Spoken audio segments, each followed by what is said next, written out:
He was just a stand-in, and I was just the fool who loved her while she rehearsed for someone else. The lights above the stage burned golden, but I felt nothing. The applause was for the film, not for me, not for the one who bled quietly behind the scenes. Sophia stood beside me, smiling like she hadn't tried to rewrite my existence into someone else's ending.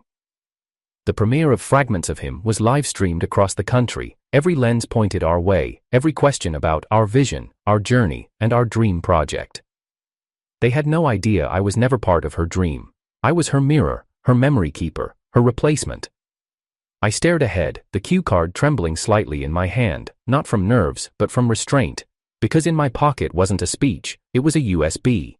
The one she thought I never had the courage to use. But I had learned from her. From the way she stitched lies with light, from the way she replaced loyalty with legacy. "Sophia," I whispered, just loud enough that her painted smile twitched. "You used me like a script you never meant to publish." Her breath caught, and her eyes darted to the crowd, the cameras, the tightly choreographed moment unraveling. She didn't respond, she didn't need to. I already knew the truth. That every word she ever said to me was a rehearsal line spoken for someone else. And when the spotlight burned brightest, she chose Ryan. Ryan, the golden boy of cinema, the one with terminal charm and a terminal liver. Ryan, whose diagnosis was a tragedy, but not enough for Sophia. She needed an ending, a sacrifice. And I was conveniently born with a compatible blood type, a pliable heart, and enough silence to make me her perfect donor. Her stand-in, her tragic footnote. They asked her earlier what inspired the role of Liam, the dying star I played with every drop of real pain in my body. She laughed softly and said, "Joe." Ryan's gaze reminded me of someone I used to know. She meant Ryan, she always meant Ryan. I should have walked off that stage right then, but I waited. Waited because pain needs timing, betrayal needs witnesses. The microphone in my hand was live. I could see the director nodding at me from the wings, trusting me to hit the beats. But I wasn't here for beats, I was here for endings. So I looked at the crowd, critics, influencers, old friends, vultures, and smiled. To everyone watching, I said, voice steady, "Thank you for coming to the premiere. This film is a labor of love, and pain, and substitution." Sophia's nails dug into her clutch. "I want to dedicate my performance," I continued, "to the man Sophia truly loved, the one she asked me to imitate in every scene, the one whose life was more valuable than mine in her eyes." "Ryan." Gasps, murmurs, someone dropped a drink, I didn't flinch. "And to Sophia," I added, turning to her slowly, "I forgive you for seeing me as a prop, because tonight I finally learned the one thing your love never taught me, where I end, and where you never really began." The silence that followed was heavier than the applause.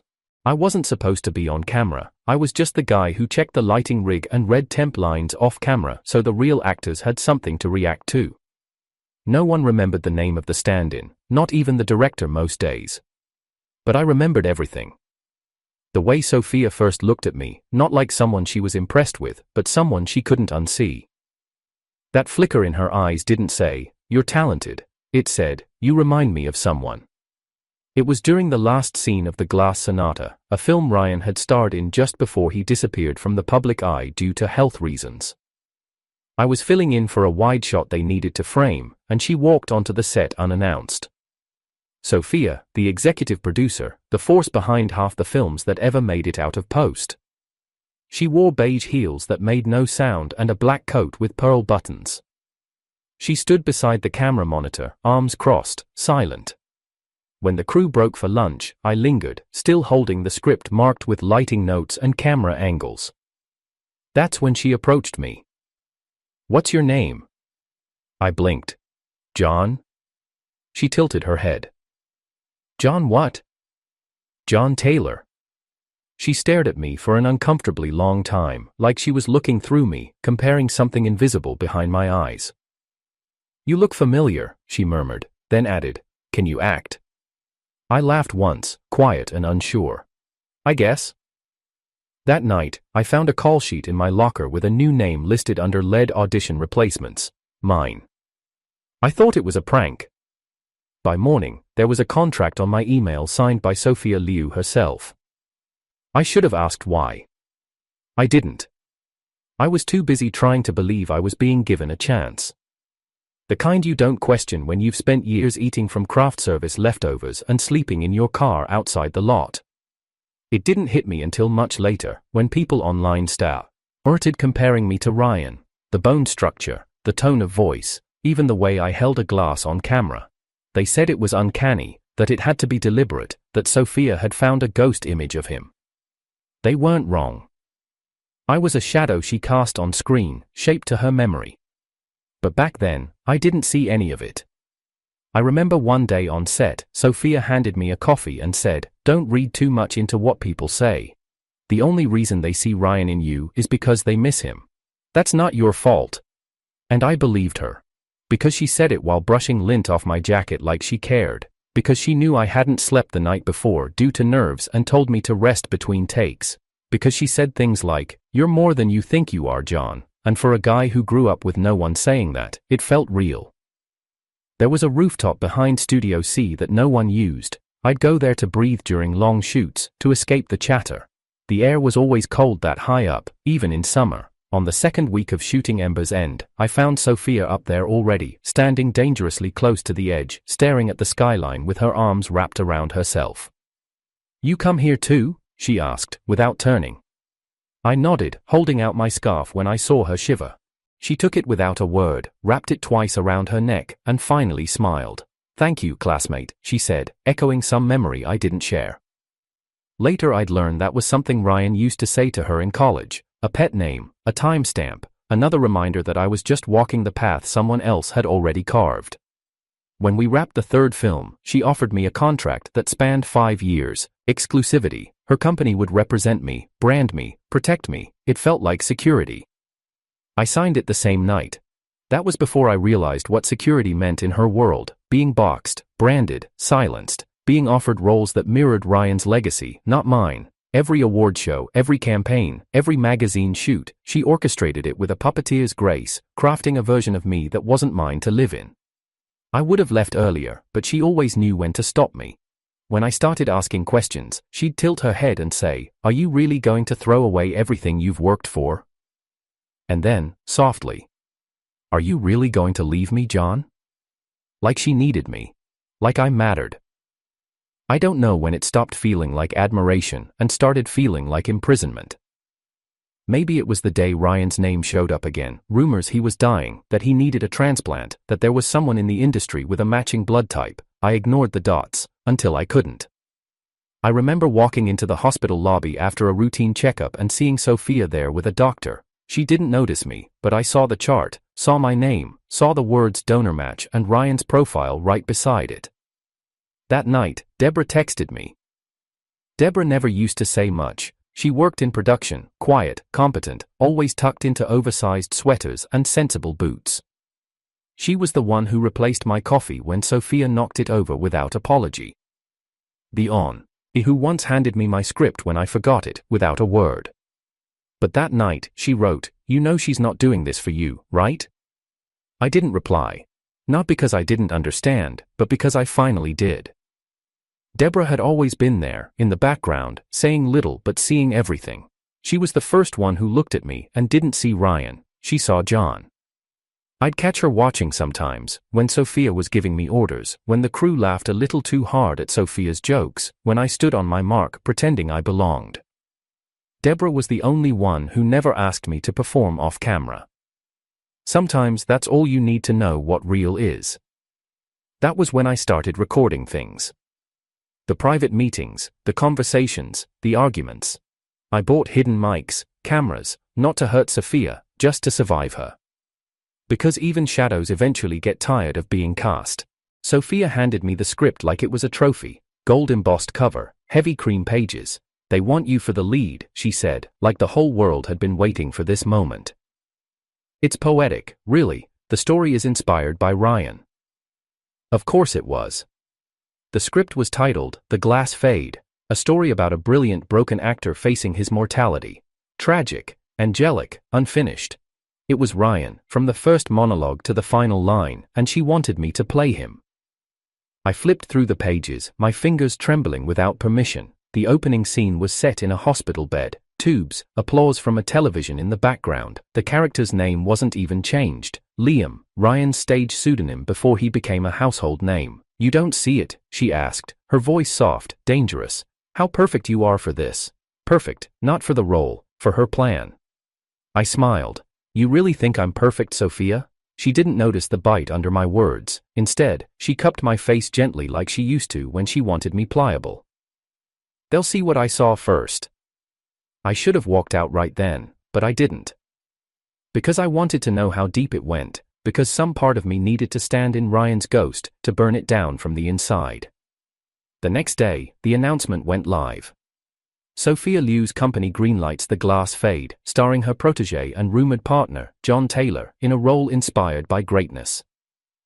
Comments exploded. Some were supportive, many were not. Why cast a nobody to play a legend? He's just her boy toy, another PR stunt to sell a dead man's story. I expected backlash. I didn't expect a thread on an anonymous forum to post screenshots of contracts, forged ones, showing that I had requested this project, that I had begged Sophia to play Ryan, that I had demanded to be styled like him. The leak was surgical, cruel, precise. I walked into her office with the thread open on my phone. Sophia didn't even look up. Don't worry, John, PR's working on it, it'll pass. You forged my request letter, I said. She blinked once. I polished your intentions. I laughed, short and breathless. You polished them into begging for a man's shadow. Sophia set down her glass, her voice sharp. You're getting everything you ever wanted. The lead role, the spotlight. This is how the game works. Grow up. I leaned against the desk, lowering my voice. You signed my dream away, and now you ask for my soul too? There was a silence between us then, heavy, real. I gave you everything, she said, quieter now. No, you gave Ryan everything. You just used my body to carry it. Sophia's eyes darkened. Don't start this again. This started the moment you saw him in me and never saw me again. She stood, circling behind me. You're spiraling. This is why people think you're unstable. Maybe you should take a break, let someone else step in for a while. That's when I saw it. She wasn't just rewriting my career, she was preparing a replacement for the replacement. You already have someone in mind, don't you? Sophia tilted her head. Everyone is replaceable, John. I turned to leave. She stopped me at the door. Oh, and about that necklace I gave you after your audition, she said, almost playfully. It wasn't mine, it was Ryan's. I thought it looked better on you. That's when it cracked. Not loud, not dramatic, just a quiet, clean snap in my chest. I left the building without saying another word. Back at the apartment, I opened the old files I'd stored away, contracts, deleted emails, the ghosted calendar invites I'd been excluded from. And then I found it. A time-stamped recording, 2 years old, her voice and her lawyers, talking about containment plans in case I developed delusions of stardom. Plans that included blacklisting, reputation management, fabricated diva behavior. She had always planned for me to be disposable. I sat on the edge of the bed, the necklace still cold around my neck. I didn't take it off, I didn't scream, I just stared at the wall until the sun dipped behind it. That night, Deborah texted me again. I know you're not okay, you don't have to say anything, just come to the studio rooftop. I almost didn't go, but I did. Deborah sat with her legs curled under her, coat wrapped around her like armor. She handed me a thermos. It's not coffee, she said. You look like you need something real. I took a sip. Ginger tea, warm, honest. We didn't talk much. But she was the first person in months who didn't look at me like I owed her a performance. At some point I said, I think I was a script she never intended to finish. Deborah nodded. Some people love the story more than the character, and they'll burn the actor just to relive the feeling. I laughed bitterly. I don't even know who I am outside of her. You're still here, she said, eyes steady. That's more than I can say for a lot of people. The wind picked up, carrying the city's neon noise with it. She wants me to donate, I finally admitted. To Ryan. Deborah didn't blink. I figured. You think I'm a fool for even considering it? She shook her head. I think, sometimes the strongest thing you can do is not play the part they wrote for you. I looked out over the city, the glowing skyline smeared like brushstrokes on black canvas. I used to want to be in the frame. Now I just wanted to be free of it. The hospital room smelled of bleach and artificial calm. White walls, white sheets, white light humming softly in the corner. It felt like a stage no one wanted to act on. I sat on the side of the bed, not because I was sick, but because Sophia insisted I get a full workup after I fainted on set. Exhaustion, she told the press. Overwork, he's a method actor, so committed. The doctor was careful with his words, but not careful enough. I heard the phrase routine cross-match screening slip from the nurse's mouth. The clipboard in his hand had Ryan's file number referenced next to mine. It wasn't subtle anymore. She brought me sliced apples that afternoon, not because she loved me, but because my liver was compatible with Ryan's. She sat on the chair beside the window, the plate in her lap, peeling each slice into crescent moons. Her movements were delicate, almost maternal.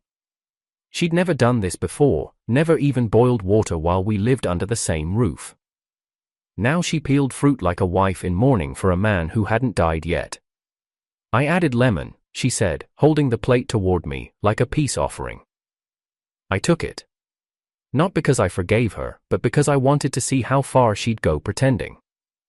She talked about the movie next, how the final act would require reshoots, how the test audiences were responding well, how the character, based on Ryan, needed more softness, more vulnerability, the kind only you can deliver, she said.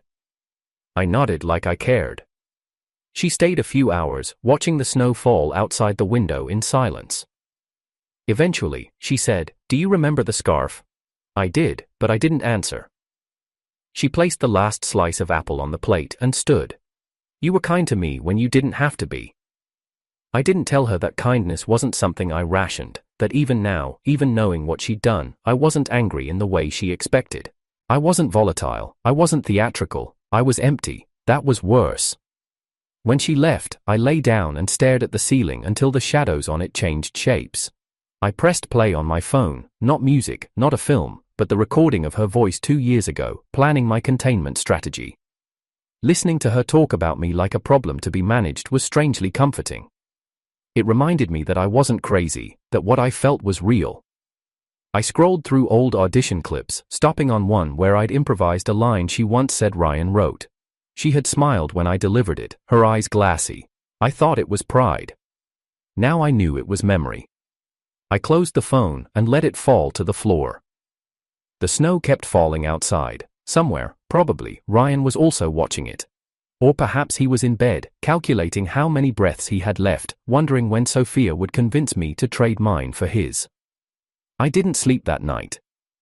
When I returned home the next day, it was silent, the kind of silence that swallows up your breath, the kind that knows you're coming and waits with arms wide open. I moved through the apartment like a ghost, touching the back of the couch where she used to fall asleep scrolling through articles about Ryan. The hallway where our wedding photo once hung, now replaced with an abstract canvas, she said matched the tone of the room better. I went into the study and opened the drawer where I kept all my old scripts.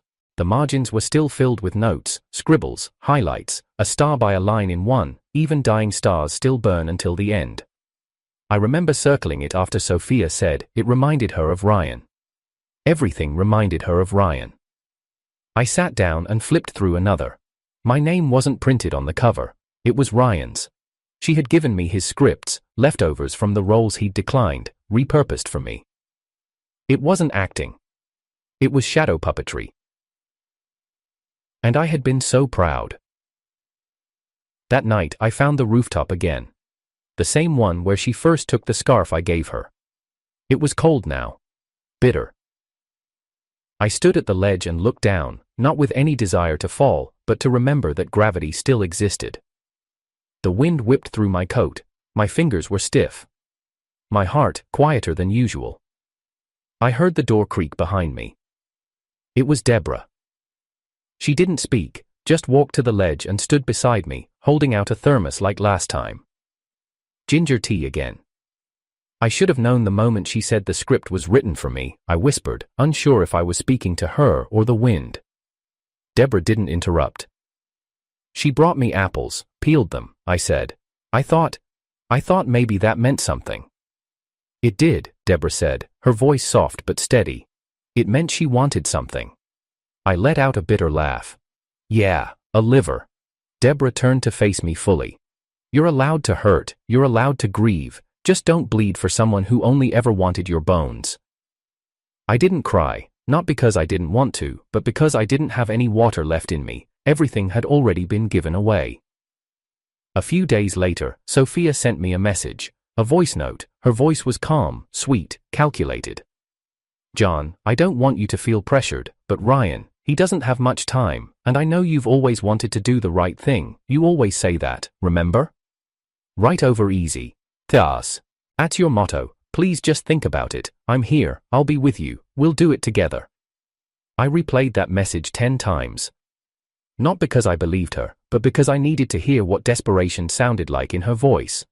It was faint, almost gentle, almost love, but not quite.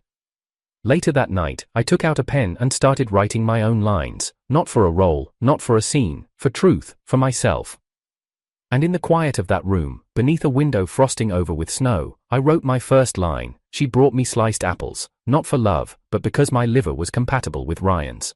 The footage arrived anonymously, no message, no sender, just a USB left in a plain envelope slipped under my door. It was snowing again that morning, light, soft, deceptive. I almost missed the envelope when I stepped outside for air, almost ignored it entirely, but something told me not to. The video was time-stamped 2 days before the chandelier incident on set, the one Sophia claimed was an accident, the one that had landed me in the hospital with 3 fractured ribs and a hairline crack in my scapula.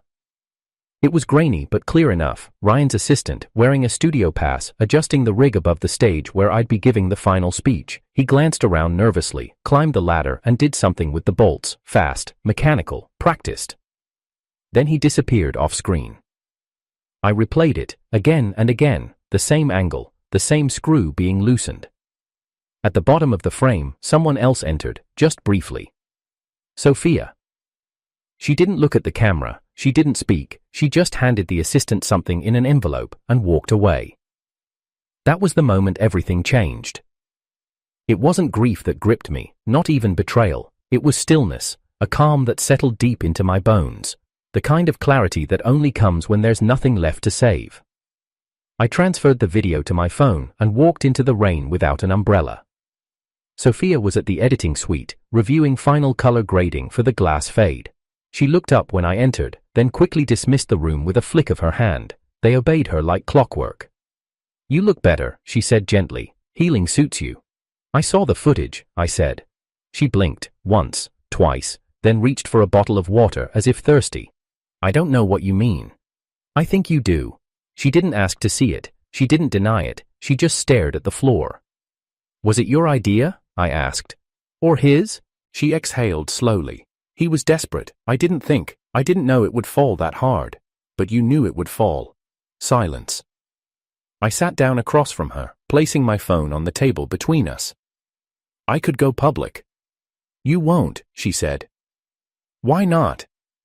Her lips trembled. Because I still love you. I laughed once, quiet and cruel. No, Sophia, you loved the version of me that looked good in your story. You loved a shadow. You loved convenience. Her eyes filled with tears. They didn't fall. I made mistakes, she whispered. You made choices, I corrected. She stepped closer, her hand brushing mine.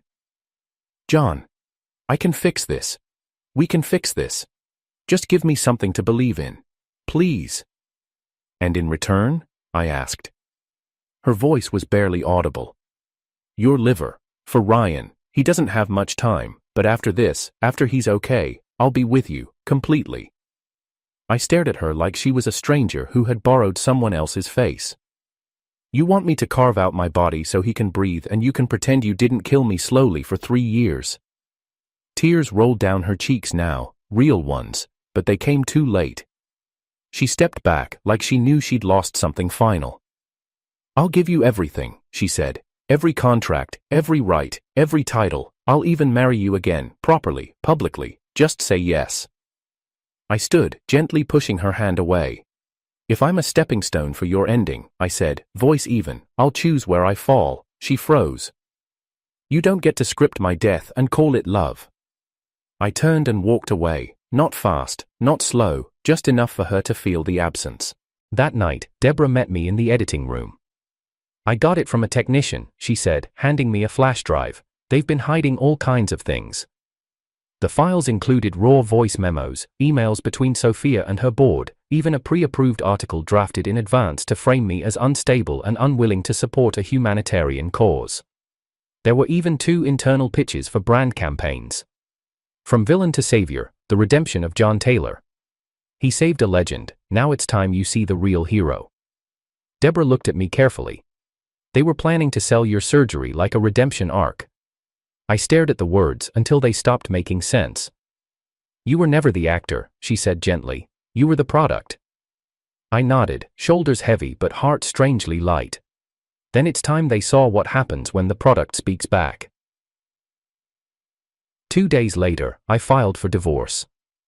Sophia tried calling. Dozens of times, she sent flowers, letters, even a short clip of her crying, saying she was sorry, saying she would walk away from everything if I just picked up. I didn't. She sent Ryan to the hospital to intercept me. He was paler than I remembered, his cheeks sunken, lips cracked, he looked like a ghost clinging to a golden frame. I know you hate me, he said, but I never asked for this. No, I replied. You just accepted it. I'm dying. So am I said. Every day you two rewrote my life like it was a prop. He coughed into a napkin. It came back red. You won't get another shot, he said. I'm not aiming for one. I walked past him without looking back. That night, I slept better than I had in months. The sky outside my window was thick with clouds, but the snow never came. Just the soft echo of peace. The red carpet outside the Royal Lumiere Theatre was lined with reporters, camera flashes cutting through the dusk like static lightning. Inside, the Glassfade premiere was already trending on every platform. #Glassfade premiere, #John Taylor, performance, #Sophia Liu masterpiece. It was everything Sophia had built toward. Everything she was about to lose. I stood behind the curtain, stage left, earpiece humming. The producer whispered cues, prepping me for the introduction, the speech, the post-screening QA. My fingers tapped the small remote in my pocket. A single click, and it would all begin. On screen, the final scene faded to black. The lights came up. The audience erupted into applause. The MC stepped forward, grinning, microphone in hand. And now, ladies and gentlemen, the man who brought Liam to life, John Taylor. I walked out slowly. The applause thundered, but I didn't smile. I paused at center stage, taking the microphone, breathing in silence. Thank you, I said. Thank you all for coming tonight. I looked over the crowd. Sophia sat in the front row, dressed in flawless ivory, her eyes sharp but uncertain. She didn't know what version of me would speak tonight. She didn't know if she still had control. I've spent most of my life behind the curtain, I continued, a stand-in, a warm body, a matching silhouette. Some people chuckled lightly, thinking it was a joke. I was cast in this role because of who I resembled, not who I was. Murmurs now. Sophia shifted slightly in her seat. But tonight, I'd like to introduce you to someone you haven't met, me. With a flick of my thumb, the screen behind me blinked. The projector switched from Premiere graphics to security footage. The studio, a rig, a ladder. Sophia's assistant adjusting the chandelier. Gasps filled the air. The next clip played. Sophia's voice, captured by my hidden recorder, from the editing ses. White days ago. He doesn't have to die, just enough of a scare, something to force him to say yes. Someone in the audience screamed. Reporters jumped from their seats. I could feel Sophia's panic like heat against my back. I turned to face the crowd.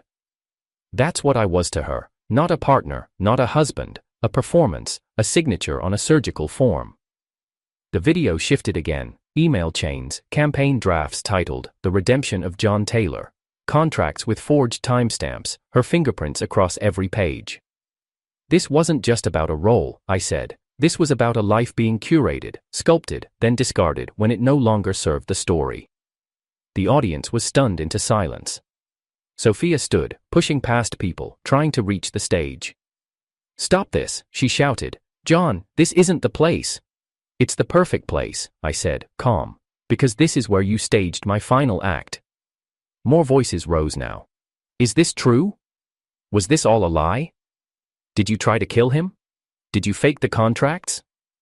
Are you and Ryan still? The stage crew scrambled to cut the feed, but the live stream was already viral.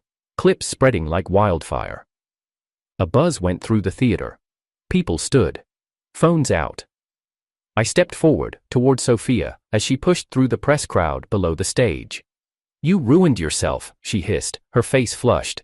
I tried to give you everything. I leaned down, eyes steady. No. You tried to buy my body in exchange for the ending you wanted, and now you're just a director watching her cast walk off set. Suddenly, a sharp snap echoed above.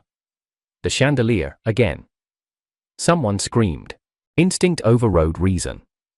I leapt off the stage and grabbed Sophia by the wrist, yanking her away from the spotlight just as the massive crystal fixture crashed down where she stood seconds ago. Shards exploded across the stage like diamond shrapnel. The crowd went wild with screams, the theater went into lockdown. Security rushed in, reporters surrounded us. But in that moment, amid chaos, Sophia looked up at me with wide, wet eyes. Why? Why would you save me? I didn't answer right away. The stage lights flickered above us, dancing across broken glass. Because I'm not like you, I said finally. I still remember what love used to feel like. She reached for my hand. I stepped back. Cameras flashed again, dozens of them, catching her tears, my silence, the blood on my palm from shielding her. By midnight, every platform was flooded. Sophia Liu exposed by husband John Taylor in live sabotage scandal. Premiere ends in disaster, hidden recordings, attempted murder, shattered careers. Sophia's empire collapses live on stage. John Taylor walks away a hero. I sat on the floor of the dressing room, blood drying on my sleeve. A paramedic offered to clean the cut. I waved them off. My phone buzzed endlessly. Deborah texted me once. The world saw you tonight, not the shadow, you. I stared at that message for a long time. Back on stage, cleanup crews swept glass off the floor. Reporters clamored outside the theater for a quote, a statement, a soundbite, but I gave them nothing. Because some endings don't need music, just silence. The hospital room smelled less sterile this time. The walls were pale blue, the lighting softer, and the beeping of machines more rhythmic than alarming. I woke to it like it was a lullaby I hadn't asked for. A faint ache pulsed through my shoulder where glass had cut deep. My ribs throbbed when I breathed too hard. But I was alive. Again. This time, for myself. The nurse smiled gently when I stirred. You've been asleep for 2 days, she said, adjusting my IV. You took the brunt of the chandelier, dislocated shoulder, 2 cracked ribs, some minor bleeding, but you'll make a full recovery. I nodded. Your wife's been waiting outside, she added, almost didn't leave your side. I turned my face toward the window. Let the light hit me instead of her presence. Sophia came in a few minutes later, holding a paper bag and a thermos. She didn't speak at first, just stood there, awkwardly, like a stranger visiting a patient she'd once wronged but couldn't remember how. I brought you ginger tea, she said. I looked at the cup but didn't reach for it. She set it down quietly. The press has calmed down. The studio issued a statement about the chandelier being a technical oversight. They're trying to contain it. Are they containing you too? I asked, without looking at her. She paused. My board voted me out yesterday. They're launching an investigation into forged contracts and bribery. Ryan's assistant already confessed. Ryan himself has gone quiet. I nodded once. Sophia stepped closer. I just want to say thank you for saving me. It was instinct, I said flatly. Not forgiveness. She winced. John, I know it's too late to undo everything, but maybe we can still fix something. There's nothing left to fix. But I already filed the divorce. She flinched like the word was a physical strike. I sent you the documents before the premiere, I added. You just didn't think I'd go through with it.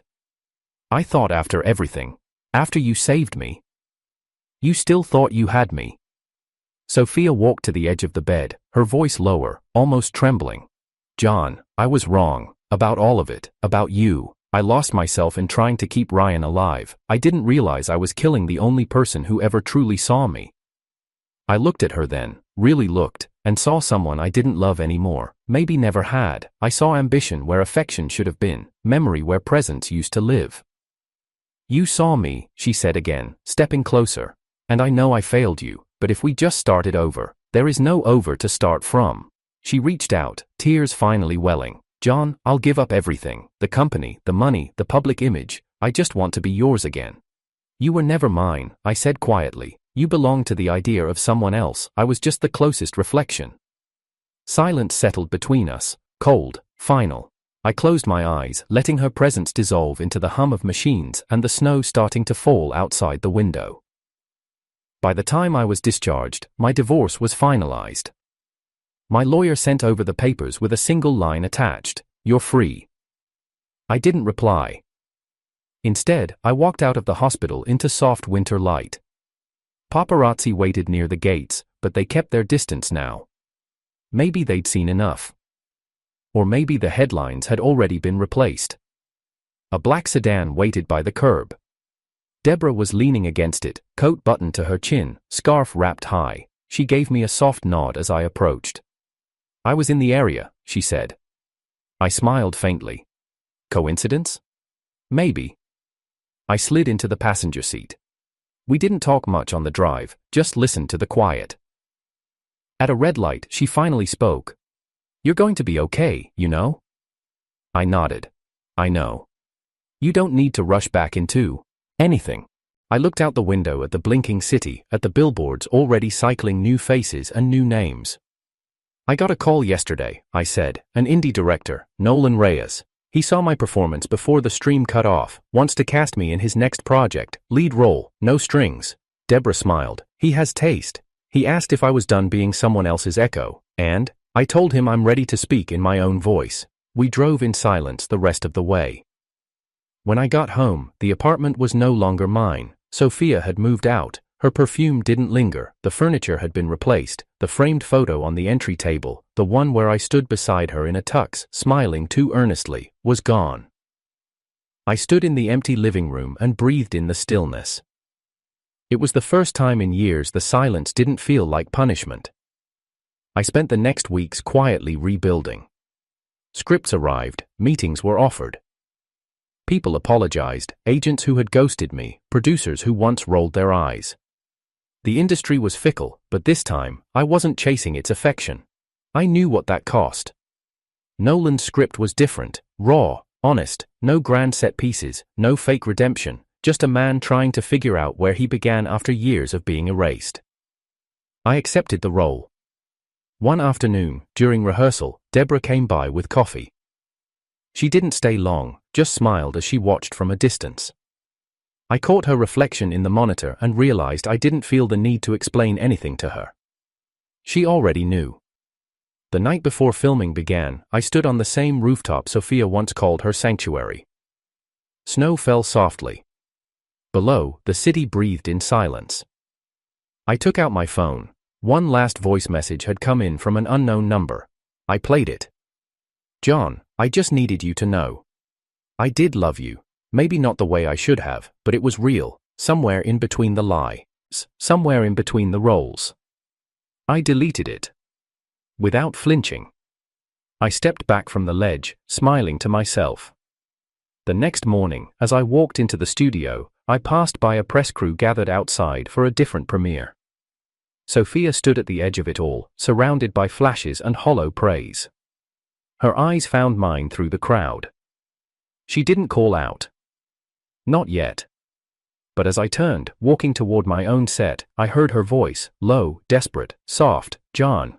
I didn't stop, didn't turn around, didn't answer, because I didn't need to anymore. She once called me a stand-in, but the truth is, she was never the leading role in my life.